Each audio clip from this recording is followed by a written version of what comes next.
Meron kayo martilyo? Pukpuk mo sa ulo mo! Oh, bakit yan ang tinira mo? Bakit ka ba nakikialam, ha? Pakialamero ka. Dinadaan mo sa tapang eh. Yan ang typical na Pilipino. Bakit hindi mo pa iralin ng talino mo? Tignan mo kung ano mangyayari dyan sa tira mo. Sige. Sige, tignan mo. Check. Oh, nakita mo? 4 moves lang, mate ka na. Alam mo kung bakit? Dahil isa kang bobo! Mr. Panboy, totoo ba na ikaw ang huling kasama ni Mr. Popoy nang siya ay pinaslang?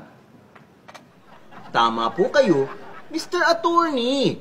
Ako po ang kasama ni Popoy nung tinagtad siya ng saksa. Kaya niya. Tulad.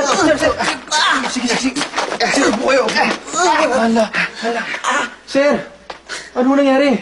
May nakaaway na saksak. Nasaksak ko. Oo, may butas sa tiyan. Lumalabas ang dugo. Nasaksak. Sino mo sumaksak? Malamang yung kaaway niya. Saan ka naman nakakita magkakabe nagsaksakan?